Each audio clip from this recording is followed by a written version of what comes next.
헌재가 정말 대법원을 자기 아래로 두려고 하는 것 같습니다. 이거 저도 깜짝 놀랐습니다. 오늘 KBS 단독 보도에 따르면 헌법재판소가 재판소원의 범위에 구속영장과 가처분 등 법원의 결정을 포함할지를 검토한 가운데 대법원이 확정된 재판의 의미를 면밀히 따져봐야 한다는 입장을 밝혔습니다. 헌재는 법원의 판결뿐 아니라 구속영장 심사와 압수수색영장 결과, 가처분 신청 사건 결과 등이 재판소원의 대상이 될 수 있는지 내부적으로 검토한 것으로 알려졌습니다. 헌재 관계자는 재판소원의 대상이 되는 확정된 재판은 판결과 결정, 명령을 다 포함하는 개념이라며 다만 실제로 심사의 대상이 될지는 재판부에서 정할 문제라고 설명했습니다. 네, 이렇게 된다면 영장 청구권을 보유한 검찰도 타격을 받고 특히 조희대에 대한 압박은 더 강해질 수밖에 없습니다. 민주당이 정말 탄핵 소추를 하면 조희대는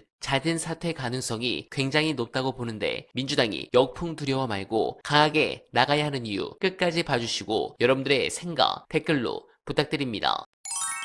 저는 우리나라 법원은 가장 중요한 헌법기관 중에 하나인데 실제 법원의 상태는 상시적 위헌 상태에 있다. 그러니까 우리 헌법에 따르면 여러 조항을 나중에 기회되면 말씀드리겠지만 판사는 법복 입은 시민이어야 해요. 우리 헌법에 따르면. 근데 실제 대한민국의 판사는 법복 입은 귀족이에요. 객관적으로도 귀족처럼 행세하고 있고요. 주관적으로도 귀족으로 생각해요.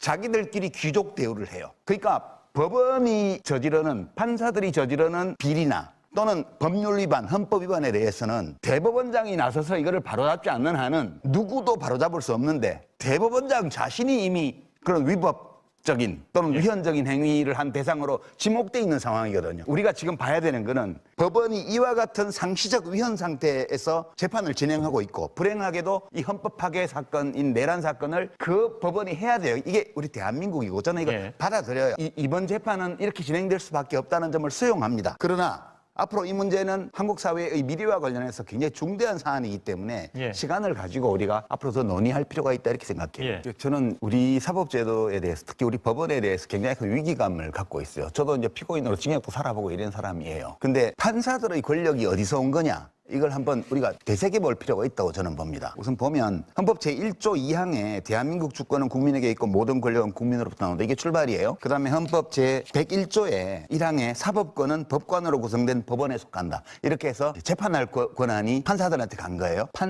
법관으로 구성된 법원에 속합니까? 그 다음에 그러면 법관은 어떻게 해야 되냐면 제103조입니다. 법관은 헌법과 법률에 의하여 그 양심에 따라 독립하여 심판한다. 이 한 줄뿐이에요. 자, 그럼 우리는 이제 법관에게 기대합니다. 양심에 의거해서 올바른 양심으로 헌법과 법률에 딱 맞게 재판해 주기를 바라죠. 근데 판사도 인간이잖아요. 이렇게 할 수 있는 능력이 있는지를 보고 판사 임명한 게 아니고 시험 잘 본 걸로 임명했단 말이에요. 판사 중에는 이렇게 하는 사람도 있고 안 하는 사람도 있겠죠. 그럴 거 아닙니까? 그러면 우리가 지금 최근에 나온 윤석열 김건희 씨랑 명태균 씨 관련 판결을 가지고 나무라는 분들도 있는데 저는 피고인에게 무죄 판결을 부분적으로 하거나 이런 거에 대해서 별 불만은 없어요. 되게 무죄 판결의 사유가 형사소송법이나 이런 것들을 또는 사실관계에 대한 판단을 매우 엄격하게 해가지고 의심스러우면 피고인의 이익으로 한다는 그 원칙을 준수한 판결들이거든요. 근데 제가 이제 불만을 갖는 거는 판사가 봐주고 싶으면 엄격하게 적용하고 봐주기 싫으면 아무렇게나 적용해서 무죄를 입증 못하면 유죄 선고해버리고 의심스러우면 유죄하는 거예요. 어떤 경우에는 의심스러우면 무죄하고 이것이 판사에 따라서 또는 사안에 따라서 피고인이 누구냐에 따라서 돈 많고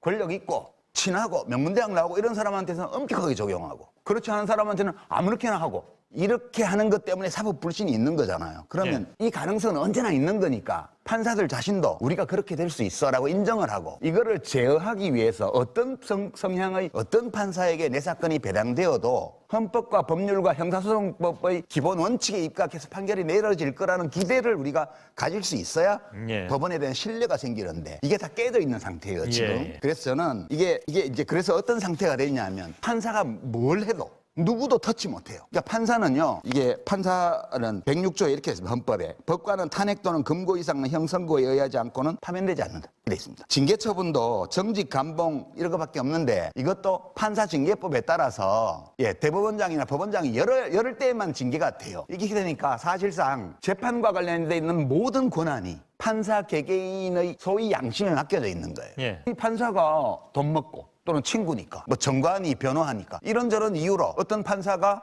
형사소송법을 어기면서 또는 재판의 원칙을 지키지 않으면서 자의적으로 판단을 했을 때 제어할 수단이 없는 거예요, 지금 이게. 그래서 지금 우리 법원은 어떤 상태냐 하면 헌법 제11조 제2항 위반 상태예요. 헌법 제11조는 평등을 규정한 조항인데요. 2항에 사회적 특수계급의 제도는 인정되지 아니하며 어떠한 형태로도 이를 창설할 수 없다 이렇게 돼 있는데 판사들이 사회적 특수계급을 창설해 놓은 상태입니다. 저는 이 판사들이 사회적 특수계급이 아니라 법복 입은 시민으로 될 수 있게끔 우리의 법제도를 정비하는 것이 매우 긴급한 대한민국 사회의 과제가 되어 있다. 그래서 대법원장이 헌법재판소에 붙잡혀 와가지고 탄핵 심판을 받는다고 생각해 보세요. 위상은 완전히 뒤바뀝니다. 헌법재판소가 확실히 대법원 위에 올라서는 거야. 대법원에서 이걸 가만 있겠냐고. 이런 굴욕적인 상황을 참을 수 있겠어요? 조희대 때문에 법원은 자기들이 약간 아래로 보던 헌법재판소 밑에 대가리를 숙이고 들어가야 되는 상황이 돼버렸어. 여러분이 사법부 구성원이라면 뭐라고 하겠습니까? 조희대 너 일단 나가 라고 하겠습니까? 아니면 너 현직 유지한 상태에서 재판 받아 그러겠습니까? 네, 공감합니다. 그리고 중요한 부분을 보고 드립니다. 제가 민주당을 취재 들은 첩보는 조희대를 당장이라도 탄핵하고 싶지만 판세가 좋은 지선의 보수 결집과 언론들의 무차별적인 공격 때문에 잠시 뒤로 미루고 카드로만 남겨둔 뒤 지선 끝나고 즉시 한다고 들었습니다. 그런데 더 봐줘야 될 이유가 있는지 잘 모르겠습니다. 대법원의 그 희대의 파기환송은 팩트의 문제 이전에 시간과 물리 법칙을 거스른